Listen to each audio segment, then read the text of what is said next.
Marco Guillemette, bonjour. Bonjour. Bonjour. Marco, Bonjour. que l'on dit fondateur d'Infologique Innovation Inc. Oui, effectivement, fondateur de l'entreprise. Il y avait donc, je le disais un petit peu plus tôt, c'est en mars que vous avez rendu public cette initiative.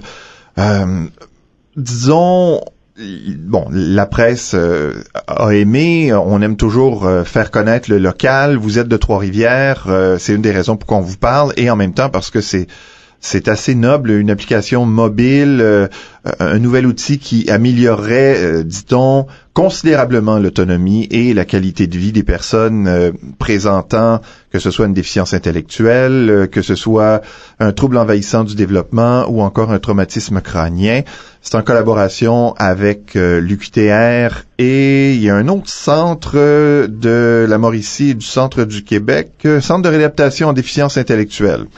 Exactement. Bon, on va l'appeler Marty, on va le dire au départ, Marty pour le M, mon, assistant à la réalisation, donc le R, de tâches interactives.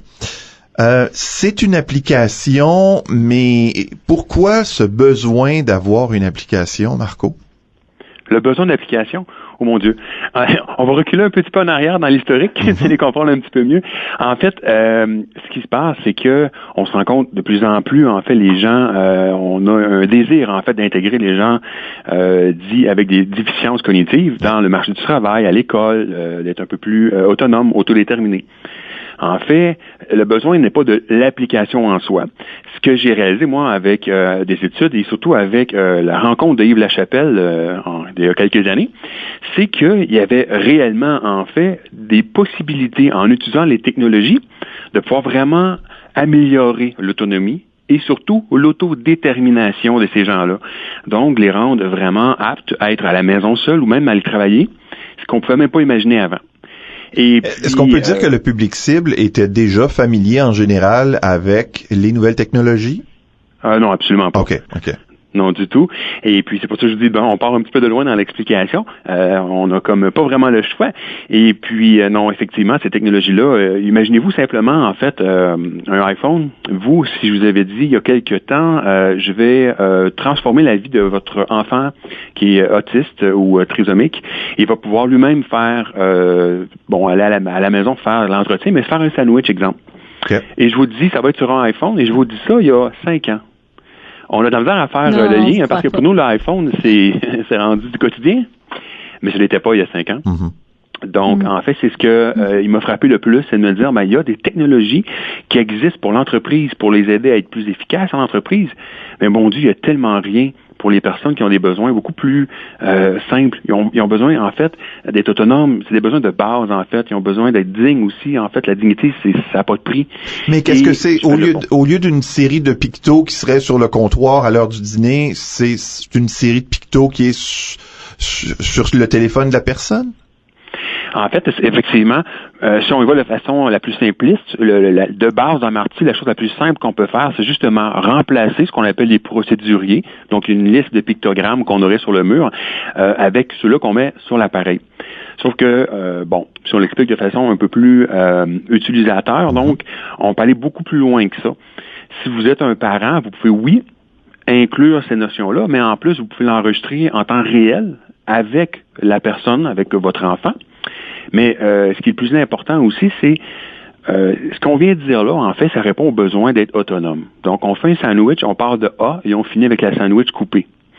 Donc, ça, c'est vraiment une simple procédure, comme on aurait sur des pictogrammes. Mais le grand plus de Marty, c'est quand on parle d'autodétermination. C'est que l'appareil permet, pour le parent, d'obliger son enfant à faire des choix. Et à ce moment-là, les choix, ils sont bons, ils sont pas bons. Et là, on se rend compte que l'apprentissage se fait. Donc, on fait des erreurs, on voit, non, c'est pas la bonne façon de faire, exemple, telle tâche, telle étape. Et à partir de là, on est capable vraiment de rendre la personne beaucoup plus autonome, autodéterminée, et puis surtout, l'augmentation de la confiance en soi est énorme. Donc, on peut se pratiquer sur le téléphone, faire virtuellement la tâche, faire semblant de faire la tâche, puis là, de voir si notre enfant fait les bons choix. C'est un peu ça qu'on C'est exactement ça. C'est exactement ça. On peut inclure des notions de choix qui seraient des choix négatifs. Je vous donne un exemple qui m'a été fourni justement dans une commission scolaire. Il y a un parent, pas un parent, il y a un enseignant là-bas qui dit, écoutez, nous, il y a des nouvelles normes ici, et puis c'est au niveau de l'intimidation. On en a parlé souvent là à la télévision les dernières années, et puis là, l'intimidation, qu'est-ce que mon élève doit faire? Donc, dans une classe où il y a des personnes en difficulté, qu'est-ce qu'il doit faire? Et là, dans l'autodétermination, il y a 4 choix. Donc, je suis victime d'intimidation. Je viens choisir un des choix dans l'appareil et ça, on appuie. Et l'appareil dit, le marty va dire, appuie ici si tu veux repousser l'élève. Donc, en repoussant l'élève, on voit une vidéo et là, ça dit, écoute, tu ne dois jamais faire ça.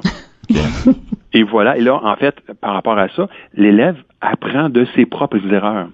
Au lieu d'avoir un simple outil qui ne serait qu'une simple copie de pictogramme sur un appareil, en fait, ce qui risquerait peut-être finalement de rendre un appareil plus comme une béquille. Et nous, c'est ce qu'on voulait pas. Mais quand vous dites tu ne dois jamais faire ça, ça c'est peut-être pour l'intimidateur, mais l'intimider, est-ce qu'on a une recette pour lui? Non, mais l'intimider ne doit pas répondre en poussant l'élève, c'est ça. Ça, c'est un des choix. Là, en lui présentant tous les mauvais choix, on finit par lui montrer c'est quoi le bon choix, parce qu'il doit avoir un bon choix là-dedans. C'est quoi qu'on doit faire? Je suis curieuse. En fait, ça dépend vraiment de telle école et telle politique d'école et tout ça. Parfois, on va voir, si on est sur l'heure du midi, on va aller voir le surveillant et puis on va aller communiquer avec lui. Okay. Mais en fait, tout ça pour vous expliquer que c'est l'intervenant qui va travailler avec l'élève ou l'enseignant dans ce cas-là, qui va pouvoir monter une tâche et vraiment adapter à cet élève-là. Et ça peut paraître simple, excusez-moi de vous couper, mais quand on a un enfant spécial qui est mon cas, justement, mon fils, ça serait parfait pour lui, cette question-là. Mon fils a un trouble envahissant du développement, justement. Et c'est des choix qui peuvent nous paraître tout à fait évidents. Lui, il va complètement bloquer, il ne saura pas quoi faire et souvent, il va réagir par la violence, justement. Exactement, surtout dans un milieu au niveau des gens TED, je sais pas si c'est le cas de votre enfant, souvent, c'est finalement le contrôle sur l'environnement qui peut être difficile et qui crée une énorme angoisse. C'est vrai. Et à ce moment-là, on a un autre exemple de tâche qu'on a monté comme ça pour quelqu'un qui est TED et qui veut aller dans un Dollarama. Il fait son stage au Dollarama. Et cette personne-là peut, à un moment, un peu angoisser si l'autobus ne passe pas à une heure très, très précise. Oui, c'est vrai. À ce moment-là, dans Marty, ce qu'on fait, en tant que parent, dans votre cas, vous pourriez enregistrer une tâche qui dit simplement « Écoute, maman est avec toi, écoute cette musique et prends le temps de relaxer. Okay. » Donc, là, il y a une musique qui va jouer et on revient après ça. Et là, il y a un autre choix à faire. Est-ce que l'autobus est arrivé? Oui ou non? Donc, appuie ici si l'autobus est arrivé. Et donc, la personne, finalement, finit par appuyer jusqu'à ce que l'autobus arrive. On l'espère un jour. Et puis, la séquence se fait. Et c'est là, en fait, quand je parlais d'autodétermination, c'est vraiment là que Marty se démarque vraiment. C'est qu'on peut inclure ces notions-là. On peut vraiment le programmer selon la connaissance de notre enfant. Marco Guillemette, en 10 secondes, comment a été la réponse ou la réception face à ces outils technologiques pour ces gens qui étaient peut-être pas habitués? En fait, un parent comprendra. Il y a un parent qui m'a dit, écoutez, ça a changé la vie de mon enfant. Il s'est fait un sandwich tout seul. Il dit, pour moi, là, ça vaut de l'or. Ouais. Et pour l'enfant également. Merci beaucoup. Les gens pourront en savoir davantage en allant sur le lien qui sera sur la page du Midi Mojito. Marco Guillemette, qui est fondateur d'Infologique Innovation.